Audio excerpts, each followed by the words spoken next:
Hello everyone. I am going to go over some important questions in the problem set number 1.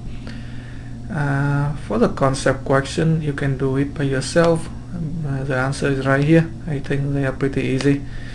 I'm gonna go over only some questions that I think are important. For example, number 12. Now number 12 is asking you to find out which one has lower after-tax yield between a municipal bond and a corporate bond. Now remember that for a municipal bond, if you buy a municipal bond, you receive the coupon income, and the coupon income is tax exempt. But for the corporate bond, if you receive the coupon income, you have to pay taxes on the coupon income. And in this example, it is 20% tax. So obviously, for the municipal bond, the before tax yield is 6%. So therefore, the after tax yield is also 6% because it is tax exempt. For the corporate bond, the before tax yield is 6%, but you have to pay 20% tax. So therefore, after tax yield is equal to 4.8%. Okay. So if you compare the two, obviously the corporate bond will have lower after-tax yield. So the answer is A.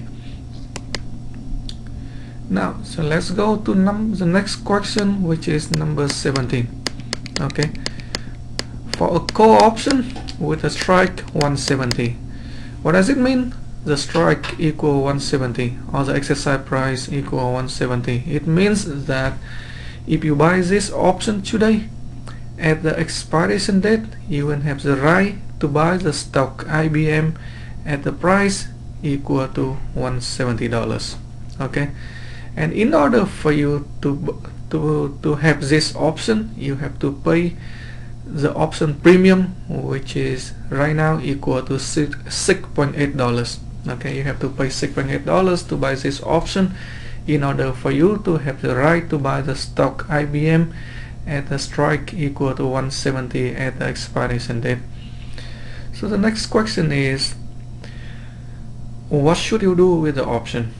Okay, you could choose to let the option expire, or you could choose to exercise the option. Now you would exercise the option only when the stock price at the expiration date is higher than the strike. Okay, so let me write out something here.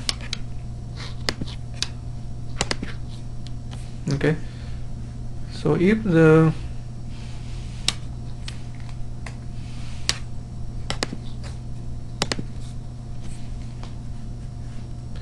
right now the strike equal to $170. Okay, that is the price that you have the right to buy. So obviously, if the stock price at the expiration date, okay, at the expiration date, okay, at the expiration date, if the market price, the price in the market, in order for you to exercise the price in the market has to be above 170. Okay, has to be above 170. Why? Because you have the right to buy. Okay, you have the right to buy at 170, and you can sell at the market price. Okay, you can sell at the market price. So if the price in the market is above 170, obviously you want to exercise the option. Now, so in another question is asking you what should be the price at the expiration date in order for you to have a positive profit. So obviously the price at the expiration date has to be above 170, and it has to be high enough to cover the premium, which is 6.8. So therefore it has, the market price at that time has to be at least 170, okay, and cover the premium, which is 6.8. So therefore the final price is $176.8. Okay, so the market price has to be above 176.8 in order for you to have a positive profit. Okay, now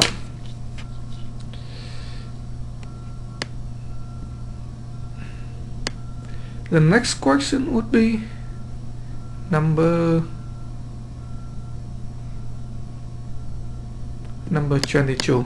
Okay, the question number 22. Now look at the option, look at the graph over here. This is option.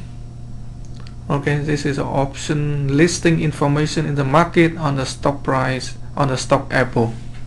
So today is October 2008. Okay, the first column is the expiration date. Okay, you can see all the expiration date here, and the strike price or the option exercise price in the contract. Now the call option information is right here, and the put option information is right here. Okay, so let's go to the question. Suppose you buy an Apple expiration call option with a strike 105. So where is this?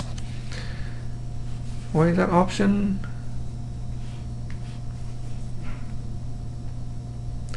You can see the option expiration date in Apple and the strike 105. So this option is right here.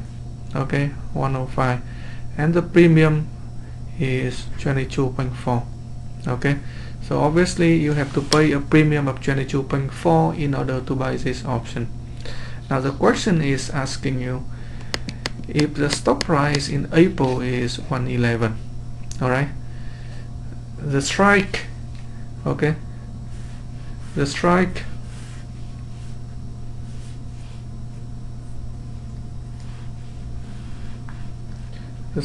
equal to 105.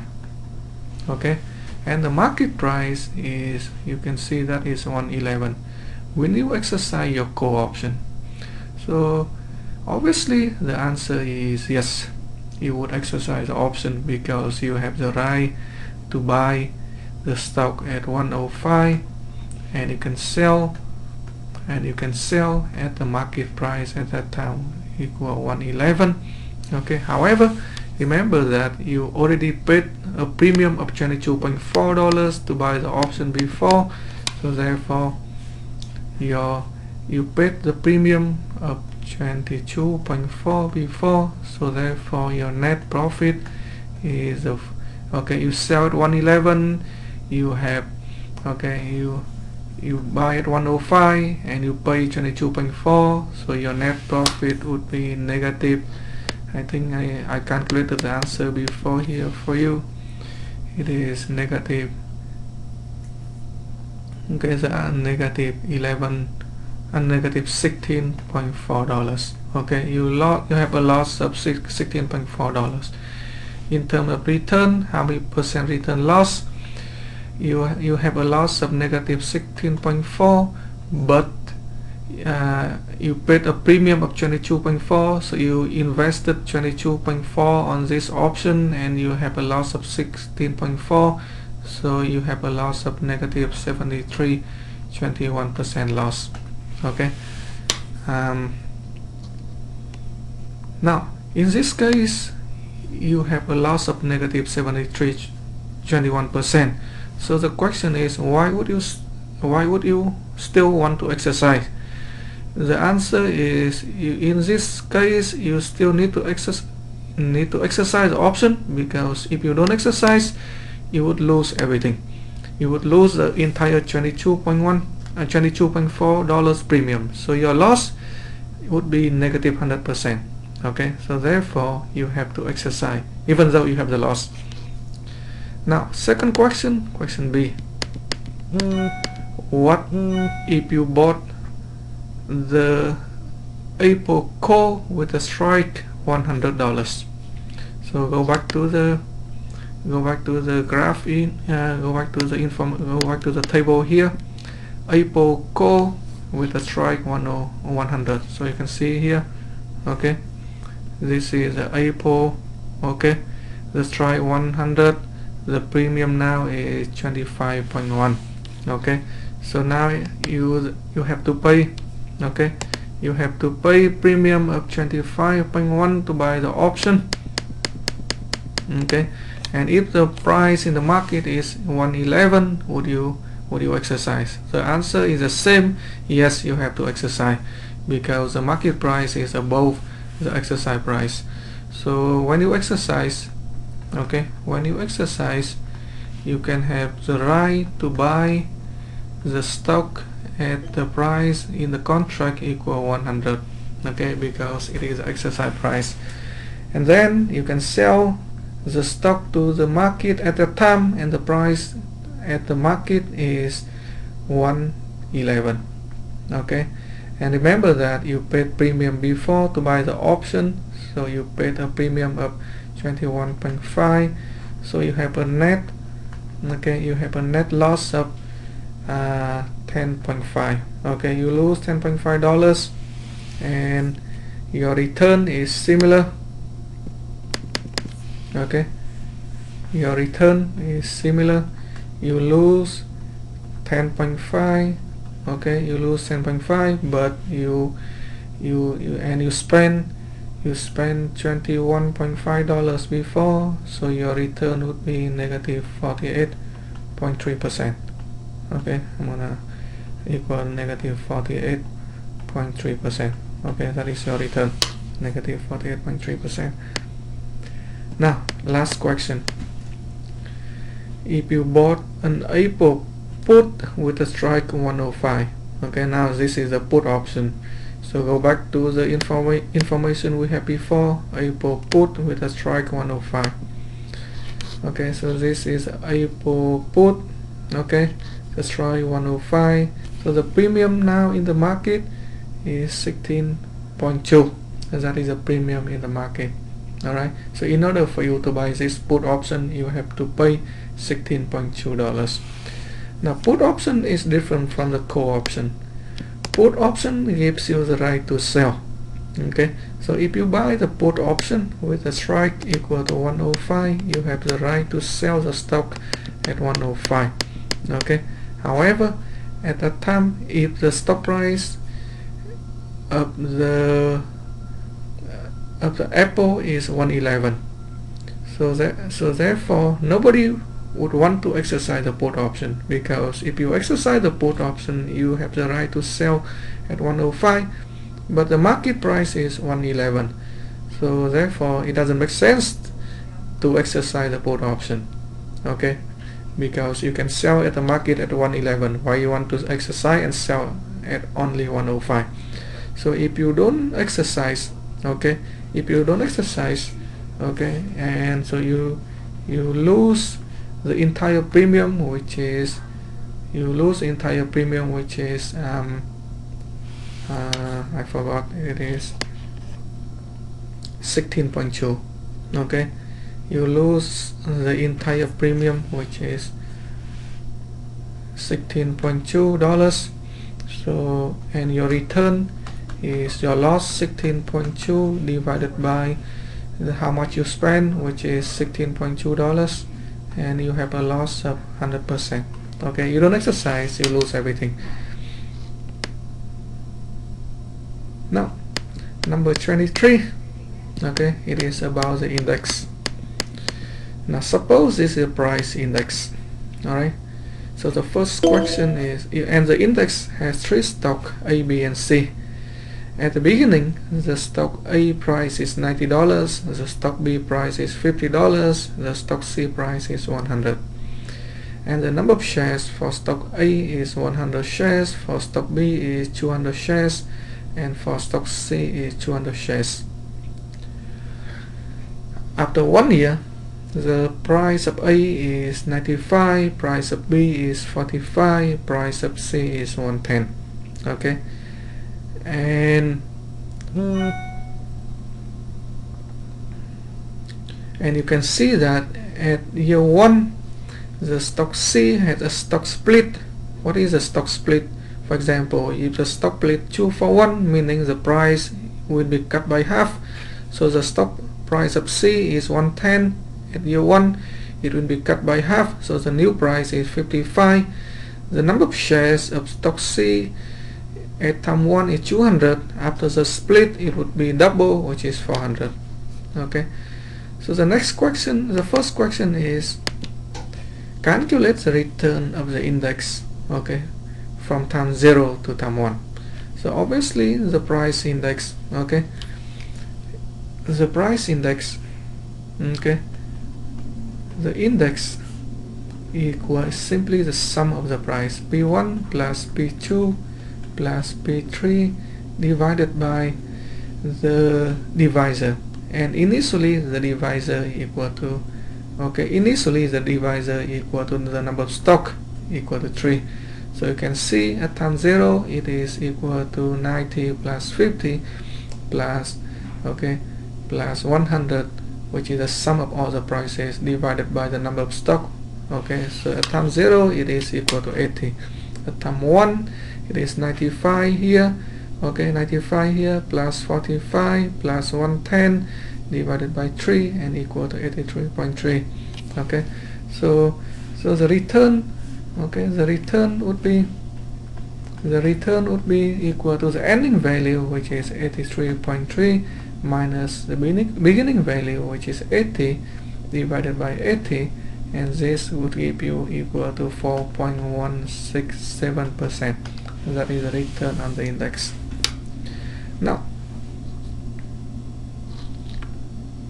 so the question is, the next question would be, what have to happen to the divisor in year 1? Because in year 1 the stock C has stock split 2 for 1. So now, so before the split, the new, okay, before split, okay, before, this is the value before the split.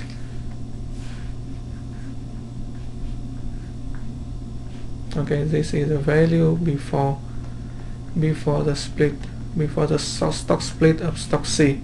Okay, so the value of the index would be 95 plus 45 plus 110 divided by 3 and equal to 83.3. But after split, okay, after split, the index now is equal to 95 plus 45 plus the new price of stock C, which is 55, and divided by the divisor D. Now divisor now is not equal to 3 anymore, because divisor has changed. After the split, divisor will change, but you know that the stock split doesn't change anything, doesn't change the value of the stock, so therefore it doesn't change the value of the index. So therefore the value of the index before split has to be equal to the value of the index after the split. So now this should be equal to, okay, so this, okay, the after split, this should be equal to 83.3. okay, after split is equal to this, and before split equal to 83.3. so you solve the equation right here. Okay, you solve the equation right here, and you get the divisor equal to 2.34. okay, so that is how the divisor changed from 3 to 2.34. now, next question is, find the rate of return. Okay, if you buy the stock, okay, if you buy the preferred stock at the beginning, the stock price equal to $50 or $40. okay, after 1 year, the stock price, you sell it with the same price, $40, and you collect $5 dividend, so the dividend equal to $5. right? Now, so what it means is your capital gain is $0. okay, because you buy at 40, you sell at 40. So your return, okay, your profit is only equal to, you receive $5 dividend, but you receive $40, zero capital gain, because you buy at 40, you sell at 40, zero capital gain. So your profit is $5. But remember that this is a corporation buy preferred stock, so only 70% of preferred dividend, no, 70% of preferred dividend is tax exempt. so therefore you pay taxes only on the 30%. Okay, so the taxable income, sorry, okay, so the taxable income is not $5, it is 5 times 0.3 and equal to $1.5. That is a taxable income because only 30% is taxable. Now, so the amount of tax you have to pay would be 1.5 times the tax rate, which is 30%, and it is equal to $0.45. So you have to pay only $0.45 in tax. So your net profit, okay, let me go to here. So your net profit would be equal, you receive $5 and you pay tax 0.45, your net profit is equal to 4.45. okay, so your return, rate of return would be, you get 4.45, you spend $40 to buy the stock, so therefore your return is equal 11.38%. okay, so your after tax rate of return equal 11.38%. Alright, now go to the next question, which is number 25.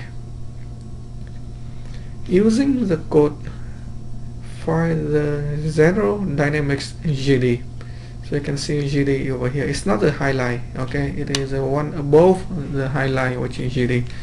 So let me highlight the circle the company we are looking for, GD. Alright, so the closing price is $74.92 and the chain is negative 182, meaning the price today is lower than the price yesterday, 1.82.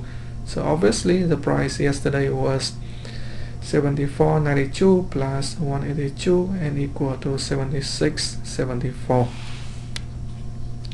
Now question B, how many shares could you buy with $5,000? So the price today is $74.92. So with $5,000, the number of shares you could buy is about 5,000 divided by $74.92, which is equal to 66.74 shares. Now, how much dividend you receive from the number of shares you buy before at the question B? So at the question B, you buy 66 shares and or $5,000. okay, and the dividend yield, you can see that dividend yield over here is you can see that it is 4.9%. okay, dividend yield is 4.9%. no dividend yield is only 1.9%. see that dividend yield is on, okay, dividend yield is 1.9%. alright, so 1.9% is dividend yield times how much you spend with $5,000, so your annual dividend would be $95. Now next question is calculate the earning per share. Now how do we do that? We know that the PE, okay, the PE ratio equal to the price divided by earning per share. okay, and the PE here equal to 13. Alright, if you look at the graph, you will see the PE, okay, see that PE here equal to 13. Right, the PE equal to 13.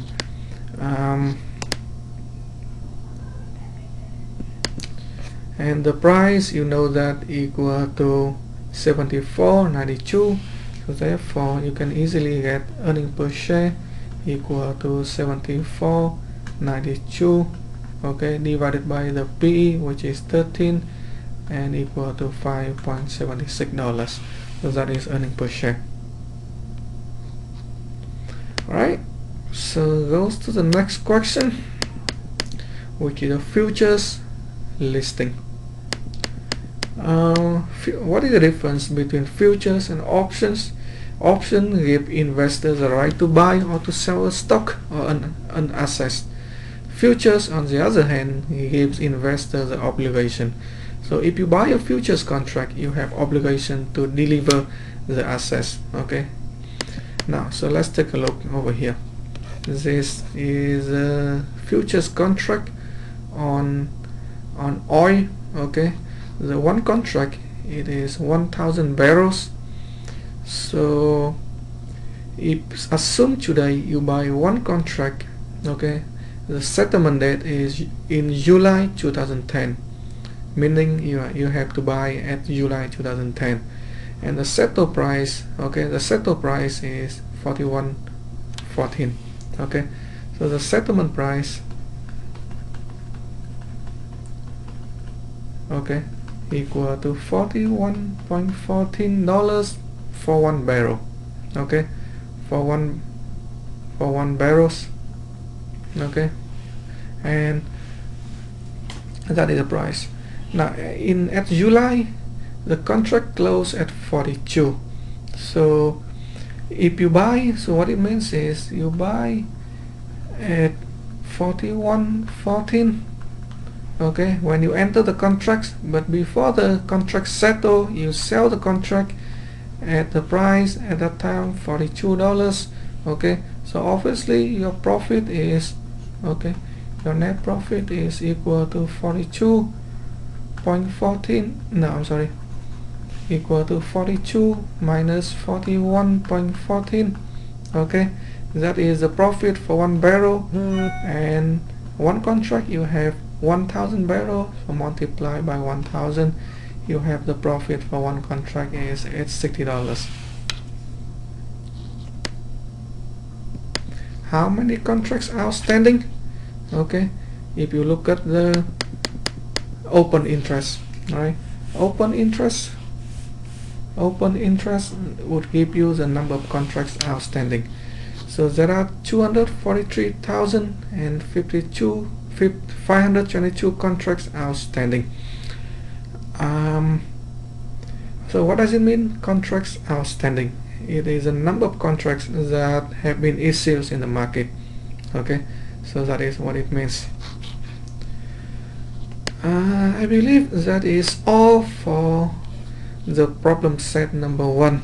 So if you have any question, feel free to send me an email. Okay, thank you very much.